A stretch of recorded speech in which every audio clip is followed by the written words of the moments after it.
Look at that. We're gonna hold that sign, Lost Korean Kid. A while back, I made a promise to my viewers that I will visit GRResearch. And to keep that promise, I am in Texas.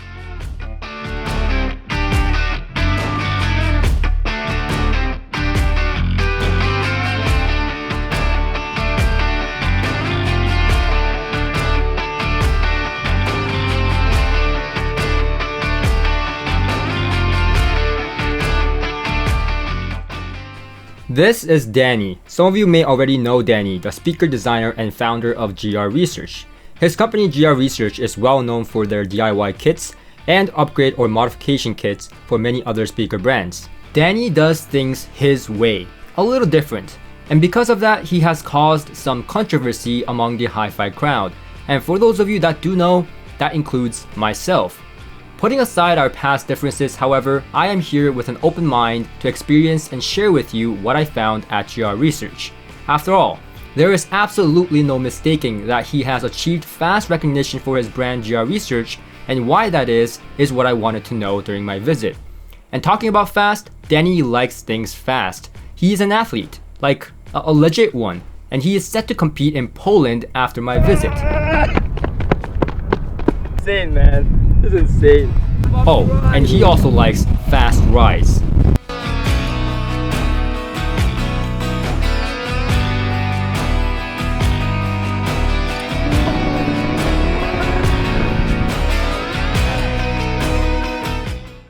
GRResearch was founded in 1995. It was a side business that a buddy of mine and I started together. Because I had a graphic design business doing screen printing and stuff, and so we started this on the side, and within about a year I guess, I sold my screen printing business to do this full-time, and been doing it full-time ever since. Here we are in here where we do most of our work every day. New model that we've just completed, there's a video that's just launched on that one. New stuff that people have sent in. This is the old Serenity Acoustics. This is the Line Force. It's a new variant of that. We've just designed a new crossover for. Now I got to assemble some crossovers for that stuff. So you never know what comes in. There's a big folk house speaker we just tested and measured, and usually we'll set that stuff over here in the corner.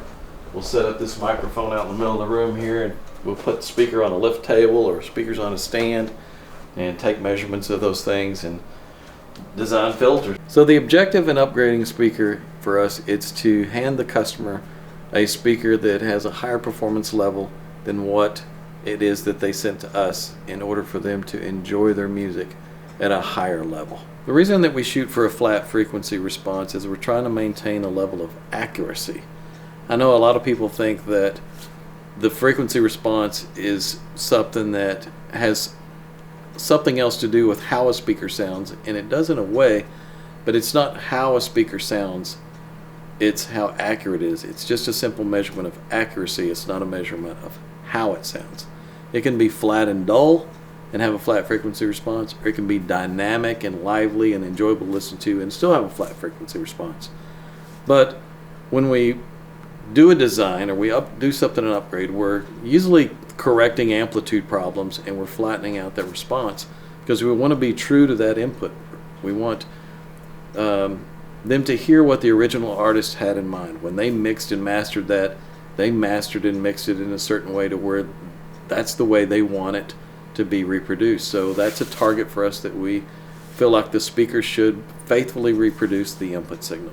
And in a frequency response, it's a measure of amplitude over frequency, so a flat frequency response is exactly that. Inductors and stuff that we have in stock, with capacitors and resistors and that we'll pull from in order to design with and to fill orders with. And Chris, of course, who's here, he's filling lots of orders that are here, that there's probably about 20 orders scattered out here that he's working on. Hobbs is over there working on answering messages and emails and tending to orders and stuff. So it kind of takes a group of us all the time working on everything nonstop just to stay up with everything. All right. New listening room that'll be built in pretty soon. That's new construction. A lot of stuff that we have is upstairs and in the shop with some stairs that I built. that lead us up here to another storage area.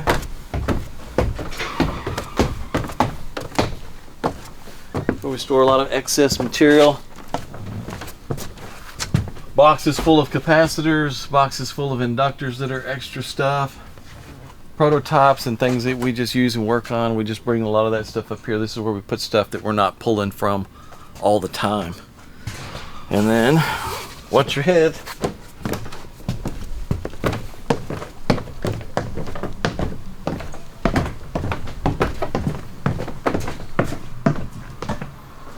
This is a new work area that we've just built. And my guys have already loaded it up with material. But this is going to be just a whole new work area that we're enclosing. We've still got a sheetrock in everything. Put the air conditioning systems in. New cryogenic treatment system that we'll be using for a lot of our new cables and stuff that we're doing. Whew, that was cold in there. And let's still see where we store everything.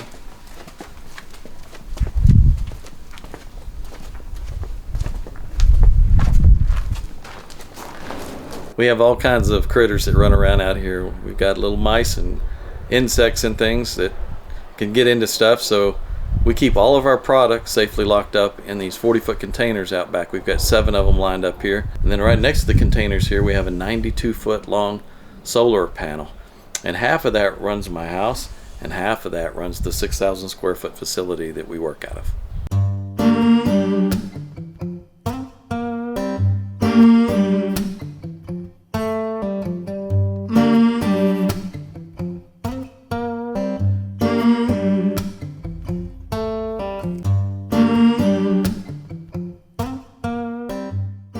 The objective of GRResearch, I would have to say it's changed a little bit over the years, and it started as a quest to make better sounding products, better sounding speakers than what was currently in the market at a given price point. In a way, it's still kind of the same, but it's focused more towards the DIY market, because there's still that kid in me that remembers what it was like to be in college and to not have the money to build or to make or to buy anything really elaborate. But that person still loved music, and I did. I loved music.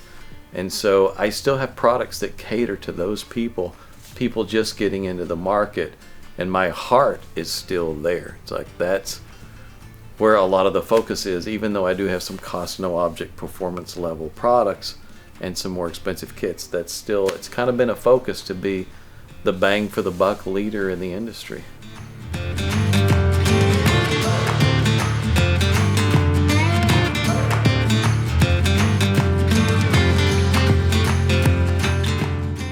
My visit to GRResearch and time spent with Danny was special. What you see is what I saw. And seeing Danny and his team work and how they work was truly a great learning experience. While traveling to many companies in the past month, I've learned that each company puts more weight on sound aspects that they find more important. That often reflects into their design choices. In case of GRResearch, they value soundstage and imaging greatly, making big moves towards open baffle DIY kit designs as well as some finished products. Of course, my journey doesn't end there. I also heard many of his speaker designs, including his reference setup with his flagship speakers. I also challenged him to a blind cable comparison, and you can say that I spent my few days there without wasting any time. I have my impressions of his reference setup as well as a video of Danny doing a blind cable test with his cables versus a generic cable. Make sure to subscribe so that you don't miss those future videos. And thank you for tuning in. This concludes my factory tour portion of the trip. I hope that it gave you better insight to GRResearch and what goes on behind factory doors.